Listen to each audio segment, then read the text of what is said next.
मेरे विजन के लिए बहुत मुश्किल होती है, बाधा आती है, पर इच्छा है दूसरों के लिए काम करना, दूसरों को कुछ हेल्प करना, ये टीचिंग के लिए हेल्प करना, ये सब बहुत इच्छा होती है।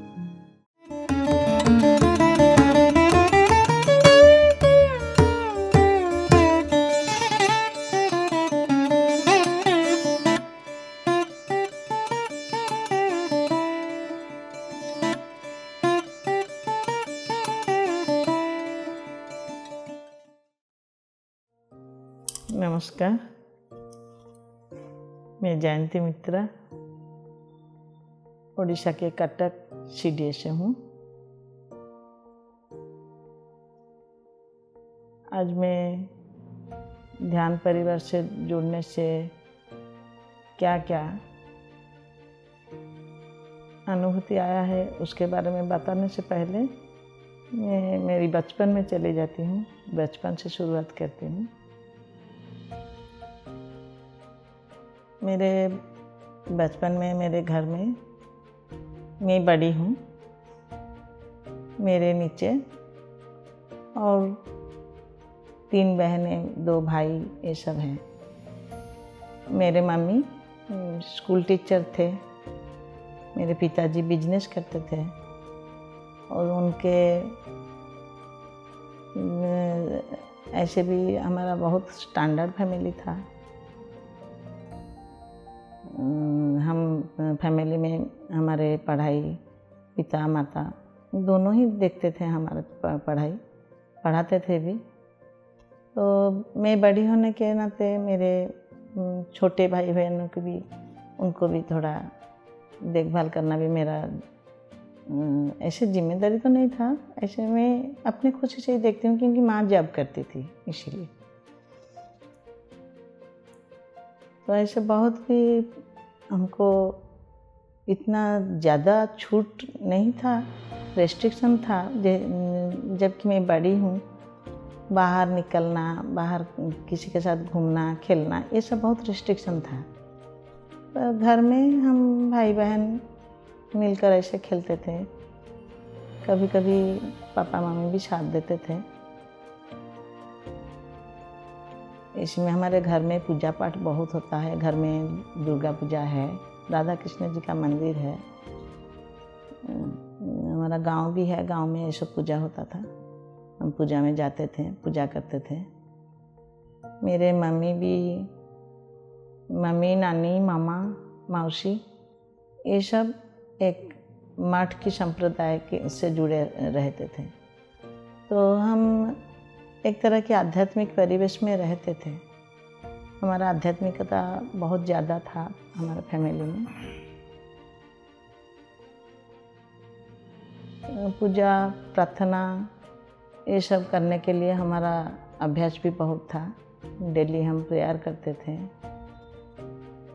उसके साथ हमारा पढ़ाई में भी ऐसे स्टैंडर्ड था। खूब बहुत ज़्यादा अच्छा ये नहीं था, पर स्टैंडर्ड था।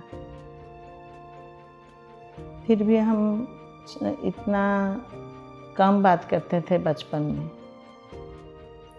बड़ों के सामने बात करना नहीं, बड़ों को क्वेश्चन ज़्यादा पूछना नहीं, ये सब हमारा थोड़ा दायरे में रहते थे। ऐसे ही ऐसे करते करते हम पूजा पाठ में ज़्यादा मन चला गया। बहुत विश्वास भक्ति भी था। फिर भी हम नॉनवेज खाते थे। इतना ज़्यादा नहीं था क्योंकि मेरा माँ मौसी नानी ये सब मठ के संप्रदाय से जुड़े रहते थे, पर हमारे घर में नॉनवेज का थोड़ा चल ज़्यादा था। इसीलिए हमारे घर में प्याज लहसुन या नॉनवेज कम होता था, पर होता था, हम भी खाते थे। पर बचपन से मेरे नॉनवेज खाने के लिए भी इतना इंटरेस्ट ज़्यादा नहीं था। खाती थी, पर कभी कभी वेज आइटम ज़्यादा पसंद होता था हमको। प्रसाद पर हमारा इंटरेस्ट ज़्यादा रहता था। नॉन वेज आइटम या प्रसाद आइटम में सिलेक्शन करने के लिए बोलेंगे तो हम प्रसाद को ही सिलेक्ट करेंगे। कभी जिंदा मछली को ले आए काटने के लिए, उसको मैं कभी देखती हूँ काटने के लिए या काटती तो मुझे बहुत तकलीफ़ होती थी। मैं रात को फिर सपना देखना शुरू हो जाता है, वो मछली सांप होकर मेरे पीछे दौड़ती है। फिर थोड़ा दया आती थी, खाने के लिए इच्छा नहीं होती थी, बीच बीच में छूट जाती थी, फिर भी शुरू होती थी, ऐसे ही चलता रहता था। मुझे पढ़ाने के लिए भी बहुत इंटरेस्ट ज़्यादा था। मैं मेरे भाई बहनों को पढ़ाती थी। मतलब मैट्रिक पास जब किया हमारा 11th क्लास में मैट्रिक था, तब मैट्रिक पास करने के बाद कॉलेज गई। कॉलेज में IE पास करने के बाद मेरी शादी हो गई। पढ़ाई के लिए बहुत मन था, नहीं पढ़ पाई। संस्कृत कॉलेज में मेरा एडमिशन करा दो बोलते थे, वो भी नहीं हो पाई। शादी के बाद पढ़ाई के लिए बहुत मैं झुकी हुई, नहीं मुझे BA पास करना है, जैसे भी है मुझे ग्रेजुएशन कंप्लीट करना है। ससुराल में सब कोई एजुकेटेड थे, सास ससुर वो सभी ग्रेजुएट थे, फिर भी मुझे पढ़ाई के लिए या एग्ज़ाम के लिए मुझे टाइम नहीं मिलता था। मुझे इतना कोऑपरेशन नहीं मिलता था। मैं खुद अपने लिए जब टाइम निकाल कर पढ़ पाती तो ठीक है, नहीं तो नहीं। इस बीच में थोड़ा रुकावट आई, फिर पढ़ाई तो की पर एग्ज़ाम नहीं दे पाई। फिर मन ही मन रह गई। बेटा हुआ, एक साल होते ही बेटा हो गया, तो अभी पढ़ाई तो छूट गई, पर मन ही मन था मैं कब पढ़ूं। तो बेटा जब आया तो बेटा बड़ा हुआ। ससुराल में पूजा पाठ थोड़ा कम है, पूजा पाठ करते हैं पर इतना हमारा मायके में जितना होता था इतना नहीं है। ऐसे वो थोड़ा भी ऐसे भी एडवांस है, बोलते हैं नहीं भगवान तो सब कुछ जानते हैं, उनके पास जाओ, माथा टेको, चले आओ, उनको सब पता है, इतना टाइम देना ज़रूरी नहीं है। तो मुझे भी उस संसार के झमेले में भी इतना टाइम देना भी मुझे अच्छा नहीं लगता था। मुझे जाकर भगवान के पास बैठना, प्रेयर करना, ज़्यादा टाइम देना, ये मुझे अच्छा लगता था। पर ये सुजग मुझे ससुराल में कभी नहीं मिलती थी और मायके में मुझे मिल जाती थी। तो फिर बेटा भी धीरे धीरे बड़े होने लगा, उसको पढ़ाना भी होगा, स्कूल में जाती थी। बेटा जब क्लास में हर साल फर्स्ट आती थी, मुझे भी बहुत फर्स्ट आता था, मतलब मुझे बहुत खुशी लगता था। मैं उसको पढ़ाने के लिए आई थी। इसी के बीच मुझे पढ़ाने का शौक़ ज़्यादा बढ़ गई, पर ससुराल में ऐसे जॉब करने का या बाहर जाने का इतना फैसिलिटी नहीं है। फिर भी मैं हमारे जो मेड थी उसके बेटी को पढ़ाती थी, उसको बेटा को बुलाकर पढ़ाती थी। जिसको भी जब मिल जाता है मैं उसको पढ़ाती हूँ। मुझे टीचिंग का शौक़ बहुत है। ऐसे करते करते बेटा का पढ़ाई भी ज़्यादा बढ़ने लगा, उसके लिए भी ज़्यादा टाइम देना पड़ा। तो बेटा जब क्लास 6 में हो गया तब मैंने सोची अब मैं मेरा ग्रेजुएशन कंप्लीट कर दूं, मेरा इच्छा है मैं कंप्लीट कर दूं। तो इच्छा होने पर भी फिर भी बेटा का पढ़ाई देखना पड़ता था। उसी के बीच अपने लिए टाइम निकाल कर मैं पढ़ाई शुरू की। इतना तो पढ़ाई नहीं कर पाई, फिर भी एग्ज़ाम से पहले 15 दिन में मैं दिन रात लगाकर पढ़ाई की और एग्ज़ाम भी दे दी, पास भी हो गई। मेरा एक मन की आशा मिट गई। उसके बाद भी और पढ़ाई करने के लिए फिर और भी इच्छा था, तो इतना फैसिलिटी नहीं है और नहीं पढ़ पाई। पर मुझे सब बोलते हैं तुम इतना अच्छा पढ़ाती हो, तुम्हारा सब्जेक्ट संस्कृत भी है, तुम संस्कृत में पीजी कर लो या टोल में तुम संस्कृत में दे दो, हम तुमको हमारे कॉलेज में प्रिंसिपल बना देंगे। ज़्यादा इच्छा जगी, फिर भी वो इच्छा ऐसे ही रह गई, आज तक भी वो इच्छा कंप्लीट नहीं हो पाई। तो पढ़ाने का इच्छा मेरा बहुत है, मैं जब भी मुझे सुযোग मिलता है मैं पढ़ाती हूँ। इसी बीच मेरे पास एक बिहारी फैमिली की बेटी वो आई, तो हमारे घर में मुझे कोई पढ़ाना नहीं चाहते हैं, भैया लोग सब गैरेज में काम करते हैं, बोलते हैं बेटी तू तो लड़की लोग क्या पढ़ाई करेगी, मुझे थोड़ा 10th बोर्ड पास करना है मिनिमम। उनके घर में भी पढ़ाई के लिए नहीं छोड़ते थे। फिर मैं उनको घर में जाकर बोलकर उसको मेरे घर में लाई, पास में ही थी, ऐसे पढ़ाई के लिए आना जाना करती थी। उसको पढ़ाती थी, उसको ट्यूशन भी दी कोचिंग सेंटर में, क्योंकि वो परीक्षा देने के लिए ड्रॉप कर गया था। मैं उसको 5 महीने क्योंकि उसको पढ़ाई तो बिल्कुल कुछ नहीं था। 10th में वो पढ़ाई में एग्ज़ाम देने के लिए आई है, पर क्लास 8 का पढ़ाई भी उसको कुछ नहीं आती थी। तो क्लास 8 का मैथमेटिक्स कराई और जो इंग्लिश ट्रांसलेशन कराकर उसको ऐसे लिखने सिखाई, थोड़ा बहुत आगे ले आई। 8 क्लास का मैथमेटिक्स कराने के बाद 9th छोड़ के उसको 10th का मैथमेटिक्स कराई और 5 महीने था उसका बोर्ड एग्ज़ाम। उसके बाद उसको कोचिंग सेंटर में दे दी, क्योंकि मेरा विजन का प्रॉब्लम बचपन से था। तब मेरा विजन का प्रॉब्लम इतना ख़राब हो गया था, क्योंकि इसके लिए कोई इलाज नहीं है, डॉक्टर ने मना कर दिए थे।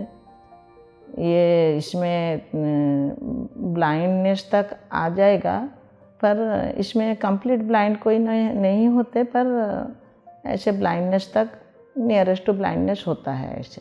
तो मुझे उसको बेटे को भी 10th बोर्ड में पढ़ाने के लिए मुश्किल होता था। इसके बाद जब ये जो बिहारी घर की बेटी आई, उसको भी पढ़ाने के लिए मुझे बहुत तकलीफ़ होती थी, पर मेरा इंटरेस्ट है, इसीलिए मैं उसको जितना भी हो सके उतना मैं ओरल के ये हिसाब से मैं उसको पढ़ाती थी। तो मेरे हस्बैंड सब उसको मैथमेटिक्स देखना, करेक्शन करना, ये सब थोड़ा हेल्प करते थे। मैं उनको बोली थोड़ा हेल्प करो, वो बच्ची थोड़ा पढ़कर पास कर जाए। तो उनका वो भी मुझे साथ दिए, उनको इतना हेल्प किए, मुझे सब कुछ उसको पढ़ाती थी, वो करेक्शन करते थे। उसके 5 महीने के बाद उसका कोचिंग सेंटर में उसका पढ़ाई का खर्चा, पढ़ाई का टाइम, उसको घर में लाकर खाना पीना देकर उसको कोचिंग सेंटर में छोड़ना, ये सब काम पूरा मैं उसके लिए करती थी। मुझे उसमें बहुत आनंद आती थी। मैं किसी के लिए करने के लिए मुझे एक सुयोग मिल गया।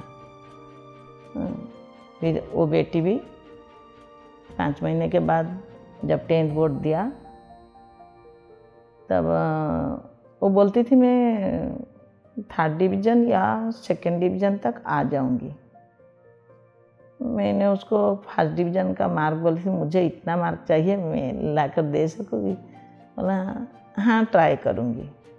तो 1st डिवीज़न में वो पास की। उसके बाद फिर वो 12 पढ़ी, +3 पढ़ी, कॉलेज में एडमिशन होके।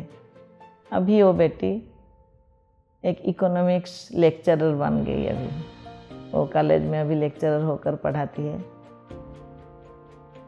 मेरे विजन के लिए बहुत मुश्किल होती है, बाधा आती है, पर इच्छा है दूसरों के लिए काम करना, दूसरों को कुछ हेल्प करना, ये टीचिंग के लिए हेल्प करना, ये सब बहुत इच्छा होती है। ये सब करते करते मेरा पूजा पाठ रामकृष्ण मिशन में मैं जुड़ गई। कहाँ गुरु मुझे मिल जाए, गुरु के तलाश में थी। वहाँ गई, वहाँ दीक्षा हो गया। दीक्षा लेकर मैं डेली जप करती थी।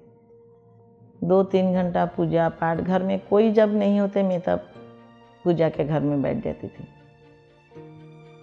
2-3 घंटा पूजा करने के बाद जप करती थी।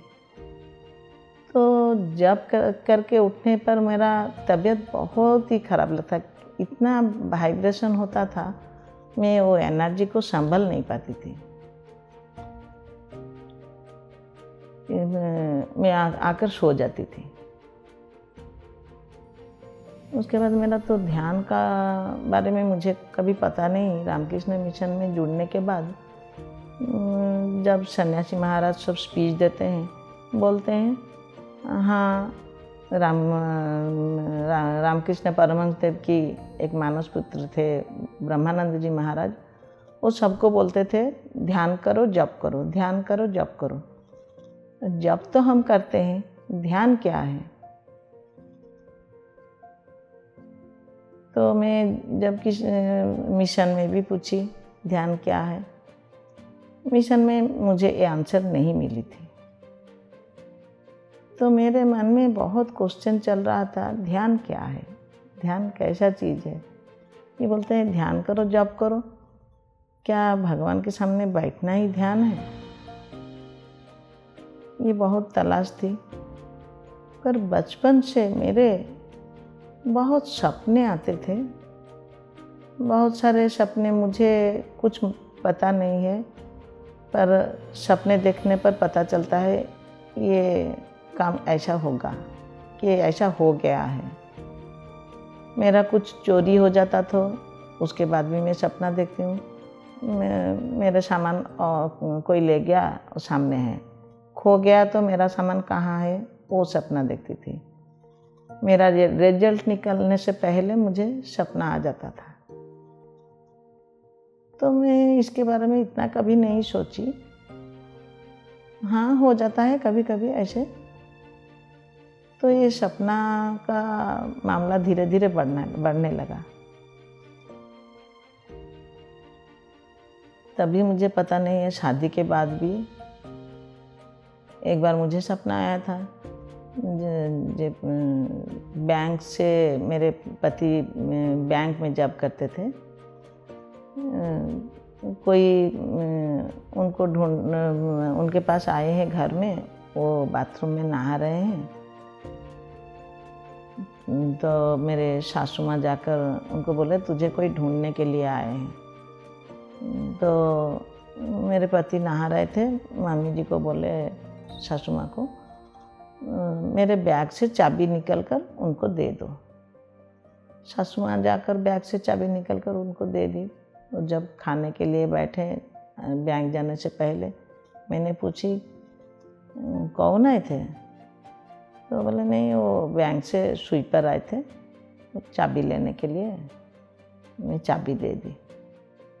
तब मुझे झट से याद आ गई, मैं काल रात यही सपना देख रही थी, कोई चाबी लेने के लिए आए हैं, वो चाबी दे दी। मैं उनको बोलती हूँ तुमने तो उसको देखा नहीं, कैसे ना देख कर उसके हाथ में चाबी दे दी। तो आज जब वो ऐसे बोले तो मुझे वो सपना याद आ गई। तो मैं डर के मारे कुछ बोली नहीं, शायद कुछ गलत हो जाएगा। वो आने के बाद मैंने उनको पूछी, बैंक से लौटने के बाद, बैंक में सब ठीक ठाक है तो ना? हाँ। कुछ गड़बड़ तो नहीं हुआ ना? नहीं। क्यों, क्या हुआ? ना, वो जो आज सुबह चाबी लेने के लिए आए थे, काल मुझे सपना आया था वो चाबी लेने के लिए आया था, तो उसको तुम ना देखकर मामी जी को बोल दिए चाबी देने के लिए। मैं बोलती थी कि तुम ना देखकर कैसे चाबी दे दिए, इसीलिए मुझे थोड़ा डर लगा ना, ये क्या ऐसे सपना देख लेते हो? मुझे भी पता नहीं ऐसे क्या देख लेते हो। उसके बाद देखती हूँ कभी कभी कितना सारे सपने आते थे, एक एक सेंटेंस कोई बोलने पर भी वो याद आ जाता था। मैं सपने में इसी सेंटेंस सपने में आया था, इसी के बारे में बातचीत हो रहा था। उसके बाद मेरे सासू माँ भी, जब मैं कुछ कोई सपना बोलती हूँ उनको भी थोड़ा अंदाज़ लगता है शायद सच हो जाएगा। कोई बुरा सपना देखी तो वो भी डर लगता है बाई चांस सच हो जाएगा, पर बहुत सपना मैच कर जाता था। ऐसे चलते चलते हम ध्यान के बारे में जब सोचने लगे, रामकृष्ण मिशन में आए, वहाँ बहुत सारे लोग को पूछे ध्यान क्या है, सन्यासी महाराज को भी ध्यान क्या है पूछे, पर वो कोई बताए नहीं। मुझे लगता है क्यों ये ध्यान के बारे में टालते हैं, क्यों नहीं बताते। मुझे और थोड़ा प्रश्न उठा मन में, नहीं मुझे जानना है ये ध्यान के बारे में, ध्यान क्या है। तो रामकृष्ण मिशन में भी बहुत सारा सपना आता था, जो सपना आता है वो सच हो जाता था। एक दिन मेरे पास एक कॉल आया, एक होम्योपैथिक डॉक्टर है और पति हस्बैंड वाइफ दोनों ही डॉक्टर है। उनका वाइफ होम्योपैथिक कॉलेज का लेक्चरर भी है। उनके साथ हमारा लंबा टाइम का कनेक्शन है। उन्होंने फ़ोन किया, मैं सीडीए में रहती हूँ, वो भी मेरे घर से 2 किलोमीटर दायरे में ही रहते हैं। उन्होंने फ़ोन किया, आप ध्यान सीखेंगे? मैं बोली ध्यान, हाँ मैं तो ढूंढती थी उसको, और कौन सिखाएंगे? मैं एक मास्टर आते हैं ध्यान सिखाने के लिए मुझे 4 दिन हो गया, वो आते हैं मुझे सिखाने के लिए, आप भी आ जाइए। नहीं मुझे तो जाना है, मैं तो ढूंढती थी। कैसे सिखाते हैं ना, आप आइए, आने से आपको सब कुछ पता चल जाएगा। और कितना चार्ज लेंगे? ना नहीं कुछ नहीं लेंगे। कितना दिन सिखाएंगे? 40 दिन। 40 दिन सिखाएंगे, कुछ नहीं लेंगे? ऐसे क्या ही हो सकता है, वो तो कुछ तो लेंगे ना। नहीं वो तो बोले कुछ चार्ज नहीं लेते। तो उनका आना जाना खर्चा ना, वो बात मैंने कभी पूछी नहीं। तो ध्यान के लिए वो कुछ लेंगे नहीं। ठीक है, कल से जाऊंगी। तो दूसरे दिन हम गए ध्यान के लिए।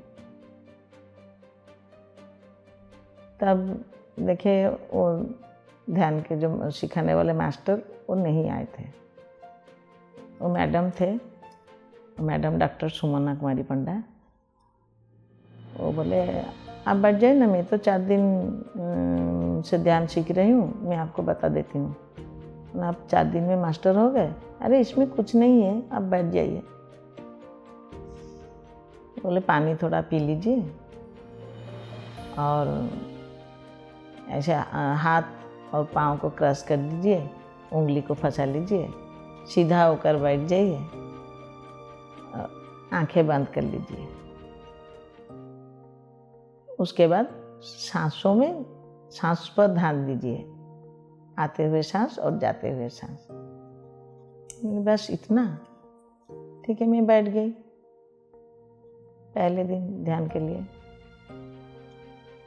तब मेरे थोड़ा घर में मेरे बेटे के साथ कुछ प्रॉब्लम चल रहा था।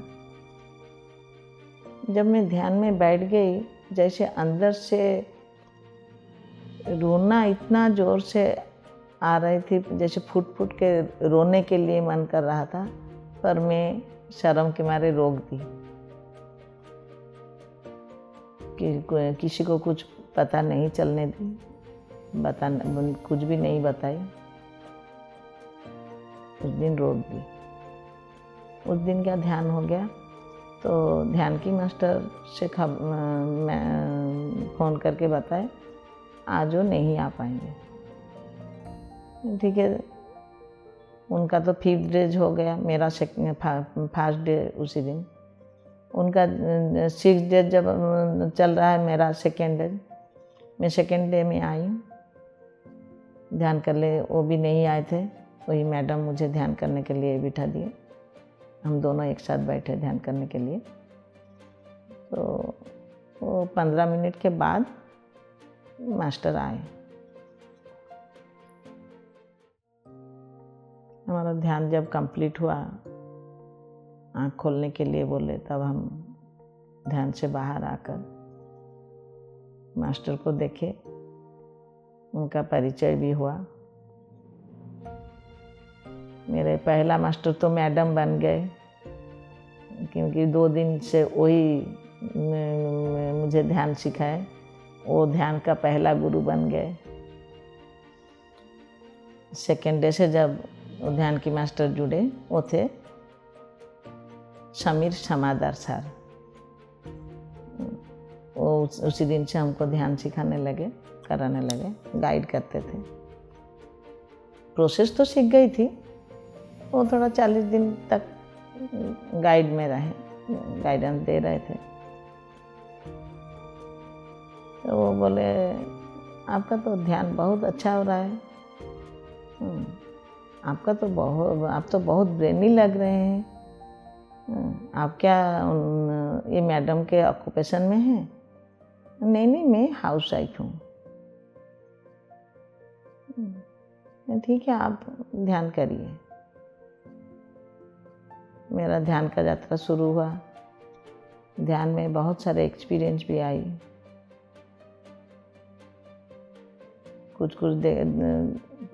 कभी कभी कुछ विजुअलाइज होता है, पर हर दिन नहीं होता था। अब तक भी वो 5 साल हो गया। उसके बाद हमारा बहुत सारे वर्कशॉप में भी हम ज्वाइन किए। कटक भुवनेश्वर रोड में रामदेव बाबा मंदिर में 2 दिन का वर्कशॉप हुआ था। वहाँ रामा राजू सर, बालकृष्ण सर आए थे हमको ध्यान कराने के लिए। 2 दिन का वर्कशॉप में भी बहुत अच्छा ध्यान हुआ, बहुत सारे एक्सपीरियंस मिली वहाँ। पर मुझे थोड़ा इंस्ट्रक्शन आया, कुछ बताना नहीं। तो मैं भूल भी गई थी, कुछ एक्सपीरियंस बता भी दिए थे, तब याद आया बताना नहीं। उसी के बाद मैं चुप हो गई। उसके बाद फिर ऐसे ध्यान चलता रहता था। पर मैं कभी कभी ध्यान करती हूँ, कभी कभी बंद कर देती हूँ, रेगुलर नहीं होती थी। ध्यान में बैठने पर कभी कभी बेचैन भी लगता था कोई साथ में होगा तो ध्यान करेंगे। तब भी ध्यान के बारे में इतना कंप्लीट नॉलेज भी मेरे तक नहीं आया था। जब मंचेश्वर में फिर और एक वर्कशॉप हुआ, वहाँ बहुत सारे मास्टर आए थे। पूरा नॉर्थ इंडिया का वर्कशॉप हो रहा था। 3 दिन का वर्कशॉप था। वहाँ जाकर वो 3 दिन का वर्कशॉप भी हमने अटेंड की। वो कंप्लीट होने के बाद जब कोरोना देवी आ गई, तब तो हमारा सोने पे सुहागा हो गया, क्योंकि घर में बैठकर हम बहुत बोर हो जाते थे। लॉकडाउन हुआ, शटडाउन हुआ, बाहर नहीं निकलेंगे, क्या करेंगे। तब जूम सेशन शुरू हो गया। सब घर में बैठकर क्यों बोर हो रहे हो, लो लड्डू खाओ। हमको तो लड्डू खाने जैसा लगता था। तो घर में बैठकर हम ध्यान के मज़ा लेने लगे। पहले से जितना बार भी हमने ध्यान किए, उससे ज़्यादा मज़ा हमको लग रहा है अभी कोरोना के टाइम में, ये जूम सेशन में घर बैठकर ध्यान करने से। क्योंकि हमको ज़्यादा टाइम मिल जाता था। बार बार हम ध्यान करते हैं, कभी काम करते करते आ गए, 15 मिनट 20 मिनट ध्यान करने के लिए बोले, काम बंद कर दिए, आकर ध्यान में बैठ गए। फिर काम करते करते हम सुनते सुनते काम कर रहे हैं। फिर आकर ध्यान में बैठ जाते हैं। ऐसे बहुत मज़ा आता था। बहुत सारे ध्यान की अनुभूति, ध्यान की मज़ा हमको ये लॉकडाउन शटडाउन के दौरान ही ज़्यादा मिला। बाहर तो सबके लिए लॉकडाउन हो गया था, शटडाउन हो गया था, पर हमारे लिए लॉक ओपन था, शटर खुल गया था। हम उसके मज़े ज़्यादा ले रहे थे। हमेशा हम ध्यान में रहते थे। बहुत टाइम मिलता था ध्यान के लिए। बहुत सारे सेशन भी खुल गए, बहुत सारे सेशन में भी हम जुड़ गए। काम करते करते हम ध्यान के एक्सपीरियंस सुन रहे थे। फिर ध्यान करने के लिए बैठने के लिए बोले तो 15 मिनट 20 मिनट हम काम बंद करके आकर बैठ जाते थे ध्यान करने के लिए। फिर उठकर जाते हैं, काम करते हैं। हमको काम करने के लिए और ध्यान करने के लिए कुछ भी रुकावट नहीं आती थी, कुछ प्रॉब्लम भी नहीं होती थी। घर में रहते हुए भी हमको बोर नहीं लगता था, बहुत टाइम हमारे लिए मिल जाता था। तो सबके लिए तो लॉकडाउन है, शटडाउन है, तो तुम लोग लड्डू खाओ, ध्यान करो घर में बैठकर। तो इसका मज़ा तो हम लेते थे, बहुत अच्छा भी लगता था। कोरोना के डर हमारे लिए कुछ भी नहीं था। हमको लगता था हमको कोई कोरोना के पेशेंट दे दे तो 100 पेशेंट को हम ट्रीटमेंट कर देंगे। हाँ, कोरोना को हम बहुत उसी टाइम प्रे किए, बहुत प्यार से बातें भी करे। हमको बहुत अच्छा लगता था। लगता है कोरोना हमारे लिए वरदान है। सब मार्केट बंद हो गया, नेचर साफ हो गई, नदी साफ हो गई, ये सब देखकर हमको भी बहुत अच्छा लगता था। लगता है जैसे एक युग का परिवर्तन हो गया, नया युग आ गया। सबके मन में डर था, पर हमारे मन में बहुत खुशी लगती थी, क्योंकि हमको परिवर्तन भी बहुत अच्छा लगता था। ट्रेन बंद, बस बंद, फ्लाइट बंद, दुकान बंद, काम बंद, ऑफिस बंद, स्कूल बंद, कॉलेज बंद।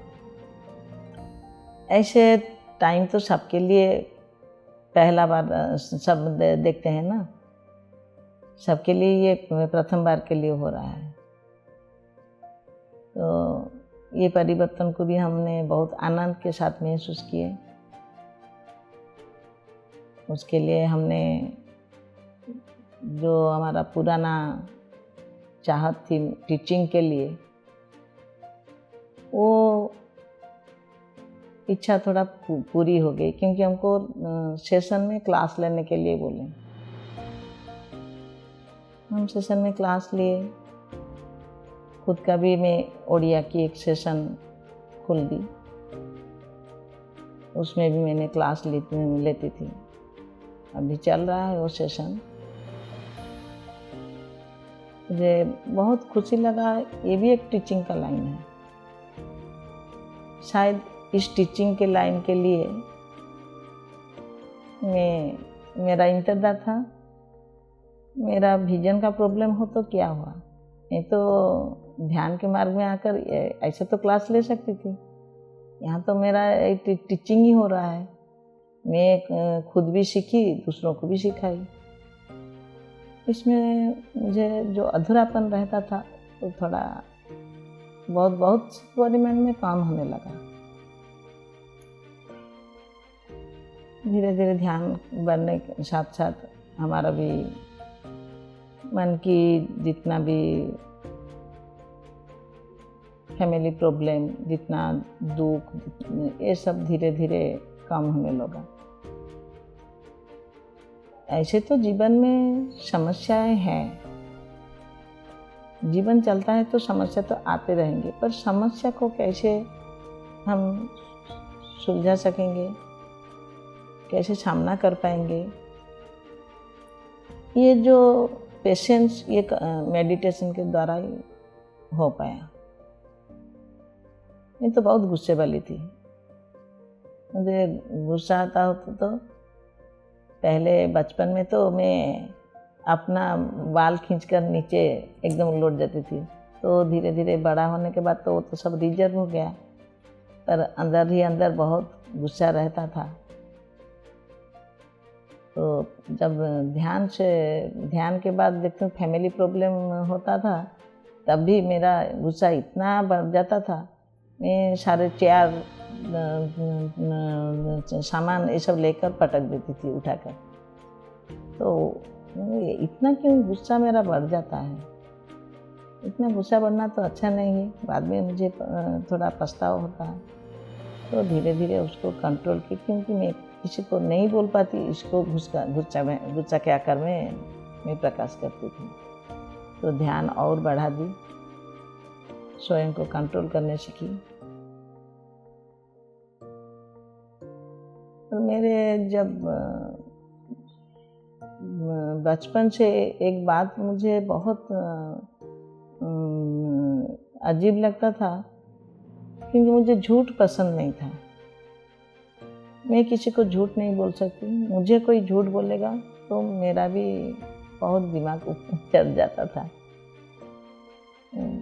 झूठ बोलने पर मुझे बहुत गुस्सा आता था, और ऐसे जो गुस्सा नहीं आएगा, झूठ बोलने पर बहुत गुस्सा हो जाती थी। इस गुस्सा की कंट्रोल करने के लिए मुझे किसी को साथ बात नहीं करूँगी, इतना झूठ बोलता है मैं उसके साथ रिलेशन नहीं रखूँगी, ऐसा बढ़ता गया।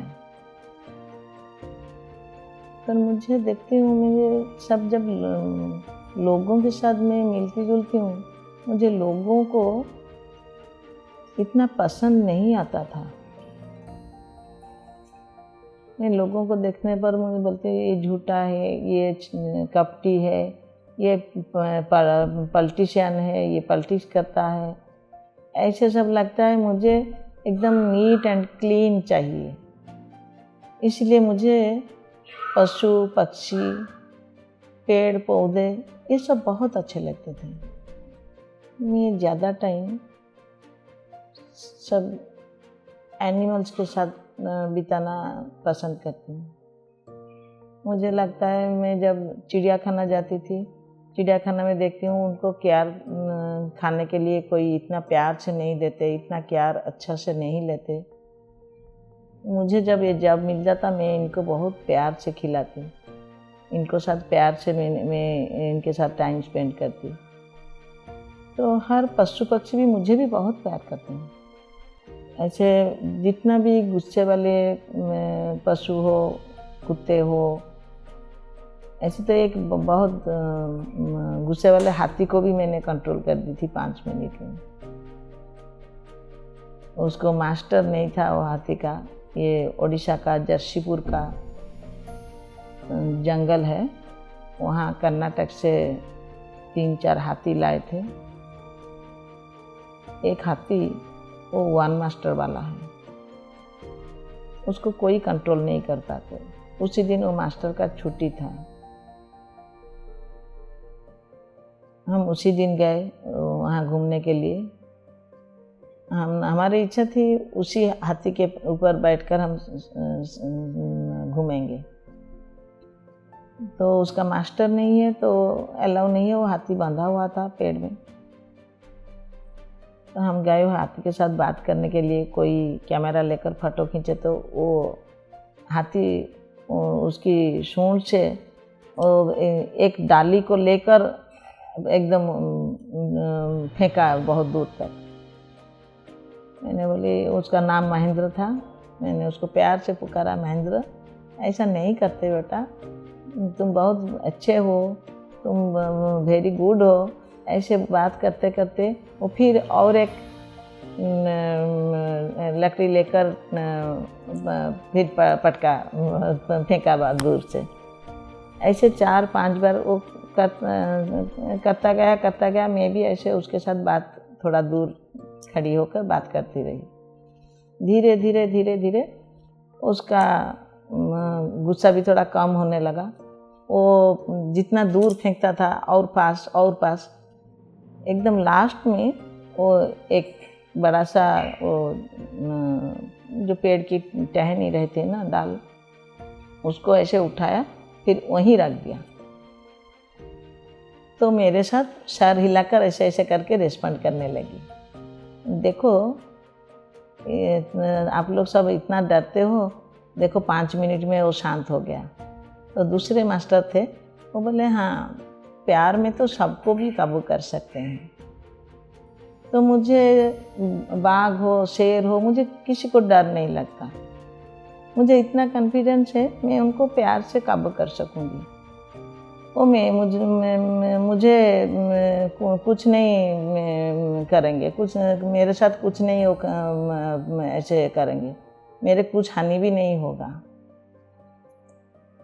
मेरे कॉन्फिडेंस के लिए शायद मैं उनको प्यार भी करती हूँ, उनको काबू भी कर पाती हूँ। जितने गुस्से वाले कुत्ते हो, जिनके घर में भी जाती हूँ, उनके कुत्ते बिल्ली सब मेरी हो जाती हैं। वो मुझे ना देखने पर नहीं रह पाते। इसीलिए मेरे तो ध्यान तो ज़रूरी है। विदाउट ध्यान में तो मैं ये कर लेती थी, पर जो मानव समाज में मैं रहती हूँ, उनके साथ मैं मिलजुल कर नहीं रह पाती, वो भी तो ज़रूरी है ना।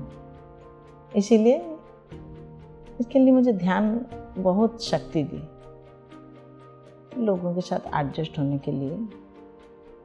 मैं सबको छोड़ दूंगी, पर पेड़ पौधे जानवर को नहीं छोड़ूंगी, मैं उनके साथ रहूंगी। तो धीरे धीरे मैं सबसे अलग हो रही थी। मेरे समाज में तो लोगों के साथ तो रहना ही होगा ना। इसीलिए ध्यान को सहारा लेकर थोड़ा स्वयं को कंट्रोल की। मुझे पता चला ध्यान में बहुत कुछ है, एक कर्मा की वजह से बहुत कुछ होता है। तब मुझे लगा क्या पास्ट लाइफ मुझे जानना चाहिए। PLR करने से क्या बहुत कुछ पता चल जाता है। तो उसके बाद पता लगा कुछ भी जानना नहीं है। अब अपना स्वयं को कंट्रोल करो, ध्यान लगाओ, इसमें बहुत कुछ हो जाता है। उसके बाद पता चला पूर्णिमा ध्यान में तीन गुना एनर्जी आती है। पूर्णिमा के पहले दिन, पूर्णिमा के बाद। मेरे बचपन से बहुत फास्टिंग करती थी पूजा के लिए,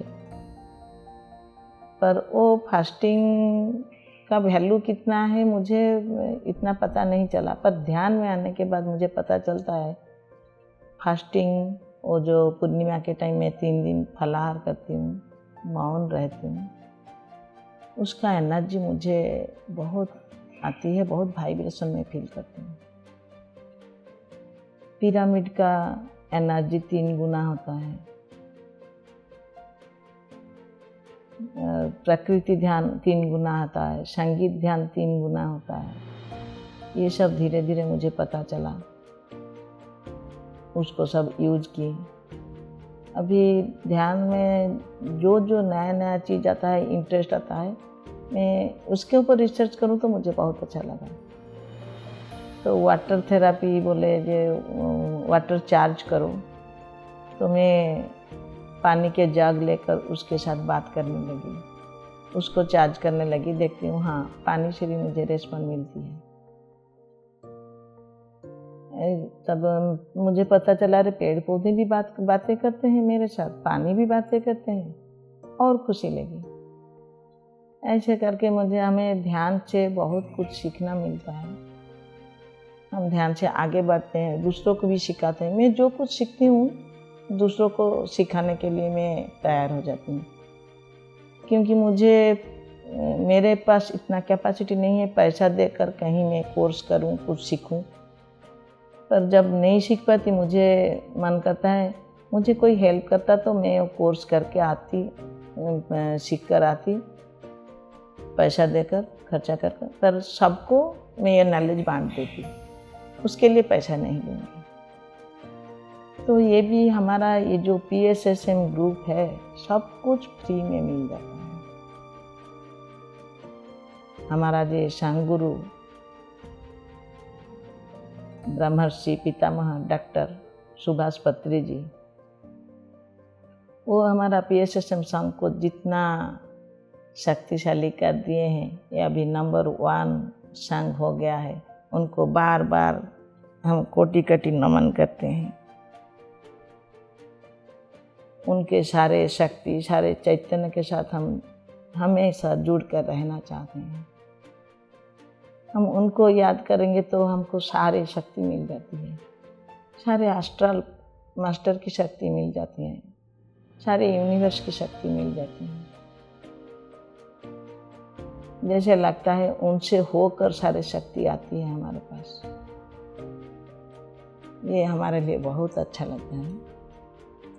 सबको सिखाने में, सीखने में जो आनंद होता है, वो आनंद भी हम जान पाते हैं।